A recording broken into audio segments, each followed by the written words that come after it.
Iran America యుద్ధం మొదలై ఈ రోజుకు అంటే శుక్రవారానికి సరిగ్గా 6 నెలలు.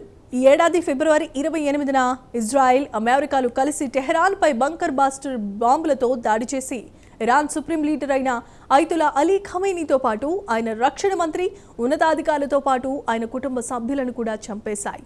అటు తర్వాత మొదలైన యుద్ధంలో ఇజ్రాయెల్తో పాటు అమెరికా తోక ముడిచాయి. ఈ యుద్ధంలో ఘోరంగా ఓడిపోయింది మాత్రం అమెరికానే.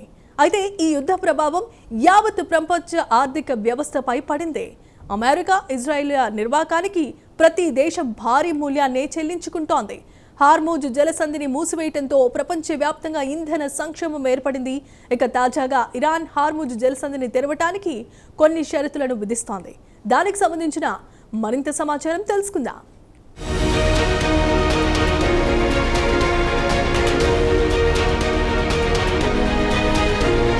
ఇరాన్పై అనవసరంగా అమెరికా యుద్ధానికి దిగి చేతులు కాల్చుకుంది. ఇరాన్ను ట్రంప్ తక్కువ అంచనా వేశారు. ఇక ఇజ్రాయెల్కు ఇరాన్కు మధ్య గత కొన్ని సంవత్సరాల నుంచి శత్రుత్వముంది. ఇక పాలస్తీనాకు చెందిన హమాస్ మిలిటెంట్లు దక్షిణ ఇజ్రాయెల్లో ప్రవేశించి 1200 మంది అమాయకుళ్ళు ఉచుకోత కోసి 250 మందిని కిడ్నాప్ చేసిన తర్వాత నుంచి పరిస్థితులు అదుపు తప్పాయి. ఇక హమాస్కు ఆయుధాలతో పాటు ఫండింగ్ ఇరాన్ ఇస్తోందని ఇజ్రాయెల్ ఆరోపిస్తోంది. ఇరాన్ను అడ్డు తొలగించుకుంటే మిడిల్ ఈస్ట్లో తనకు తిరుగుండదని ఇజ్రాయెల్ భావించింది. అమెరికా మద్దతు కోరడంతో ట్రంప్ వెనుకాముందు చూడకుండా నెతన్యాహు మాటను నమ్మి యుద్ధంలో దిగి మొత్తం పరువు పోగొట్టుకున్నారు. ఇక ఇరాన్పై యుద్ధం చేద్దామంటే చేతిలో ఆయుధాల్లేవు. ఇక ట్రంప్ పరువు కాపాడుకోవడానికి నానా ఇబ్బందులు పడుతున్నాడు. తన మిత్రులను ఉదాహరణకు పాకిస్తాన్ ఆర్మీ చీఫ్ అసిమ్ మునీర్ను టెహరాన్కు పంపించారు.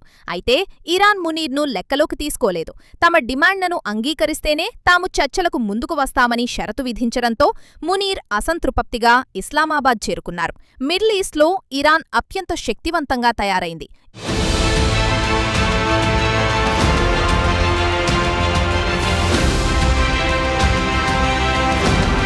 ఇరాన్ అత్యంత బలవంతమైన అమెరికానే దారికి తెచ్చుకుంది.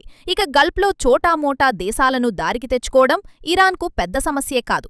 ఇక యుద్ధం వల్ల యావత్ ప్రపంచ ఆయిల్ సంక్షోభంలో కూరుకుపోయింది. ఇక గ్లోబల్ మార్కెట్లకు సరఫరా అయ్యే ముడిచమురు హార్మూజ్ జలసంధి ద్వారా వెళుతుంది. ప్రస్తుతం ఈ జలసంధిని మూసివేయడంతో గ్లోబల్ మార్కెట్లో ఇంధన సంక్షోభం ఏర్పడింది. ప్రతి దేశం ద్రవ్యోల్బణంతో సతమతమవుతోంది.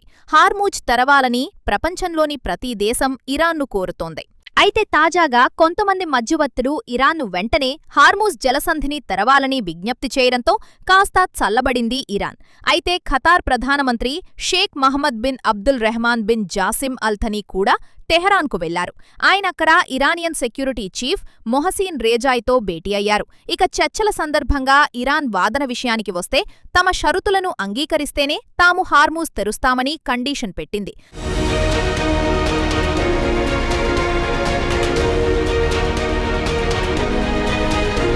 దానికి సంబంధించి టర్మ్స్ కండీషన్స్ను సిద్ధం చేస్తోంది. దీంతోపాటు థనీ అమెరికా ఇరాన్ మధ్య చర్చలకు మధ్యవర్తిత్వం నెరిపి ఇరు దేశాలను ఒక వేదికపై తెచ్చి యుద్ధానికి ముగింపు పలికించాలని చూస్తున్నాడు. కాగా ఖతార్, ఒమాన్, పాకిస్తాన్లు కూడా అమెరికా ఇరాన్ల మధ్య చర్చలకు చొరవ తీసుకుంటున్నాయి. ఇక గురువారం నాడు Iran supreme national security council secretary Mohsen Rezaei మీడియాతో మాట్లాడుతూ మధ్యవర్తులు హార్మూజ్ జలసంధిని తెరవడానికి ఎలాంటి టర్మ్స్ అండ్ కండీషన్స్ పెడతారో తమకు జాబితా ఇవ్వాలని కోరారు. కాగా ఖతార్ ప్రధానమంత్రి థనీ వరుసగా ఈ వారంలోనే మూడోసారి ఇరానియన్ ఉన్నతాధికారులతో భేటీ అయ్యారు. ఇదిలా ఉండగా ఖతార్ విదేశాంగ మంత్రిత్వ శాఖ చర్చల సందర్భంగా ముందు హార్మూజ్లో మందుపాతరలను తొలగించి తర్వాత తాత్కాలికంగా రాకపోకలకు అనుమతించాలని కోరామని తెలిపింది. కాగా రెజాయ్ మాత్రం ఇరాన్, ఒమాన్లు కలిసి హార్మూజ్ జలసంధిని నిర్వహించాలని నిర్ణయించామన్నారు. అదీ కూడా తమ డిమాండ్లను అమెరికా అంగీకరిస్తేనే అంటూ షరతు విధించాకు. ముందు తమ డిమాండ్లను అమెరికా అంగీకరించాలని, తర్వాత హార్మూజ్ జలసంధిని తెరిచే విషయం ఆలోచిస్తామని ఇరాన్ పట్టుబడుతోందని ఇరాన్ న్యూస్ ఏజెన్సీ ఇర్నా కూడా తెలిపింది.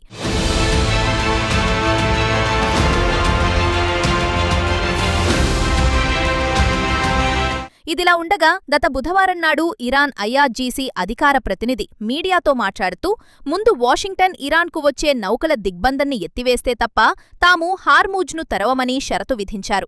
యుద్ధంలో ఇరాన్ మొత్తం ధ్వంసమైంది. దానికి పరిహారమిచ్చి ఇరాన్పై విధించిన ఆంక్షలను ఎత్తివేస్తే తప్ప హార్మూజ్ను తెరిచే ప్రసక్తి లేదని ఆయన స్పష్టం చేశారు. ఇక అమెరికా, ఇజ్రాయెల్లు కలిసి ఫిబ్రవరి 28న తెహరాన్పై బాంబుల వర్షం కురిపించిన తర్వాత నుంచి హార్మూజ్ను పూర్తిగా మూసివేసింది ఇరాన్. అటు తర్వాత జూన్ 17న స్విట్జర్లాండ్లో ఇరు దేశాల మధ్య అవగాహన ఒప్పందం కుదిరింది. ఒప్పందం ప్రకారం ముందుగా హార్మూజ్లో పరిచిన మందు పాత్రలను తీసేయడంతో పాటు 65 రోజుల పాటు హార్మూజ్ నుంచి వాణిజ్య నౌకల రాకపోలకపై ఎలాంటి ఛార్జీలు వసూలు చేయరాదని నిర్ణయించారు. దీనికి గాను అమెరికా ఇరాన్పై దిగ్బంధాన్ని ఉపసంహరించడంతో పాటు ఇరాన్పై విధించిన ఆంక్షలను ఎత్తివేసింది. అయితే వెంటనే ఇరాన్ హార్మూజ్ను మారోమారు దిగ్బంధం చేసింది. ఎంఓయూను అమెరికా ఉల్లంఘించిందని ఆరోపించింది. దీంతో అమెరికా మరోమారు ఇరాన్కు వెళ్లే వాణిజ్య నౌకలను దిగ్బంధించింది. ఇక 65 రోజుల ఒప్పందం ఆగస్టు 17తో ముగిసింది. అయితే జూన్ 17వ తేదీన స్విట్జర్లాండ్లో ఇరాన్, అమెరికా మధ్య ఖతార్, పాకిస్తాన్లు మధ్య వర్తిత్వం నెరిపారు.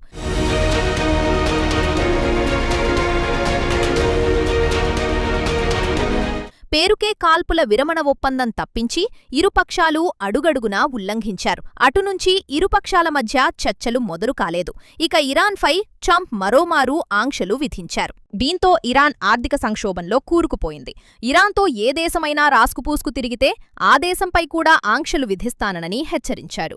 ఇక చైనా ఒక్కటే ఇరాన్ నుంచి ఆయిల్ కొనుగోలు చేస్తోంది. ఇక ఆంక్షల వల్ల ఇరాన్లో నిత్యావసర సరకుల ధరలు చుక్కలనంటాయి. పెట్రోల్ నుంచి అన్ని వస్తువుల ధరలు పెరిగిపోయాయి. ఇక ఇరాన్ కరెన్సీ విషయానికి వస్తే $1 2 మిలియన్ రియాల్కు చేరింది. వివరంగా చెప్పాలంటే $1 కొనుగోలు చేయాలంటే 20 లక్షల రియాల్ చెల్లించాల్సిందే. దీంతో ఇరాన్ ప్రజలు తీవ్రమైన ఆర్థిక సంక్షోభంలో కూరుకుపోయారు. అయినా ఇరాన్ మాత్రం వెనక్కి తగ్గేది లేదని, ఎలాంటి ఆంక్షలు విధించినా సిద్ధమేనని ట్రంప్కు సవాలు విసిరింది. ఇక యుద్ధంలో ఓడిపోయిన ట్రంప్ ఇరాన్ను ఆర్థికంగా దెబ్బతీయాలని చూస్తున్నారు. దానికి కూడా తాము సిద్ధమే అని ట్రంప్కు కౌంటర్ ఇచ్చింది ఇరాన్.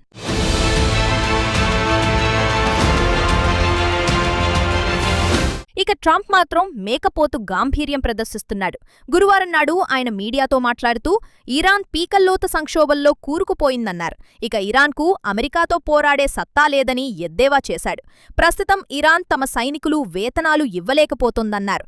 ఇక ఇరాన్ చెబుతున్న దానికి వ్యతిరేకంగా ఆయన హార్మూజ్ తెరిచే ఉందని, నిన్న రాత్రి సుమారు 24 వాణిజ్య నౌకలు హార్మూజ్ నుంచి రకాపోకలు సాగించాయన్నారు. మేమే దగ్గరుండి వాణిజ్య నౌకలను హార్మూజ్ దాటించామని తెలిపారు. అయితే యుద్ధం ముగియలేదని, మిలిటరీ కార్యకలాపాలు కొనసాగుతున్నాయన్నారు. మీకు తెలుసో లేదో హార్మూజ్ జలసంధి తెరిచే ఉంది. మొత్తం కంట్రోల్ మా వద్దే ఉంది. ఇరాన్కు అక్కడ ఏమీ లేదు. హార్మూజ్పై ఎలాంటి పట్టులేదన్నారు. ఇరాన్కు వాణిజ్య నౌకల దిగ్బంధం కొనసాగుతోంది. తెహరాన్కు ఒక్కటంటే ఒక్క వాణిజ్య నౌకను అనుమతించమని ట్రంప్ స్పష్టం చేశారు. అయితే ఇరాన్తో అమెరికా తిరిగి చర్చలు జరిపే అవకాశాలున్నాయని అమెరికన్ రాజకీయ నాయకులు చెప్తున్నారు.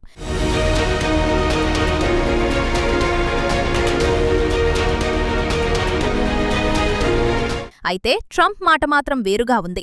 ఇరాన్తో తాము చర్చలకు జరపాలని అనుకోవడం లేదని, అలాగే ఇరాన్కు చెందిన నాయకులతో కూడా కలవమని తేల్చి చెప్పారు. హార్మూజ్ జలసంధి తెరిచే ఉంది. అక్కడ్నుంచి వాణిజ్య నౌకల రాకపోకలు యథాతథంగా కొనసాగుతున్నాయి. ప్రతిరోజు మిలియన్ల కొద్ది బ్యారెళ్ల ఆయిల్ రవాణా అవుతోంది. హార్మూజ్లో మందు పాత్రలను క్లియర్ చేశాం. తమ వద్ద అత్యద్భుతమైన మైన్ స్వీపర్స్ ఉన్నాయన్నారు ట్రంప్. మరి అక్కడ టెహరాన్లో Iran IRGC chief Mohsen Rezaei మాత్రం హార్మూజ్ జలసంధి తమ అదుపులో ఉందని, హార్మూజ్ తెరవాలంటే తమ షరతులను అంగీకరించాలని డిమాండ్ చేస్తున్నారు. ఖతార్ ప్రధానమంత్రి టెహరాన్లో ఇరాన్ ప్రెసిడెంట్ నుంచి రెజాయ్తో పాటు కీలక నేతలతో చర్చలు జరుపుతున్నారు. అయితే ఇరాన్ మాత్రం షరతుల ముసాయిదాను సిద్ధం చేస్తోంది. దాన్ని అమెరికా అంగీకరిస్తేనే హార్మూజ్ జలసంధి తెరుస్తామంటున్నారు. ఇక అసలు విషయానికి వస్తే హార్మూజ్ ద్వారా రవాణా అయ్యే వాణిజ్య నౌకలపై వచ్చే ఫీజును ఇరాన్, ఒమాన్లు పంచుకుంటాయి. ఇక రెజాయ్ విధించే షరతుల్లో ఇవి కూడా ఉండవచ్చునని మిడిల్ ఈస్ట్ ఎనలిస్టులు అభిప్రాయపడుతున్నారు.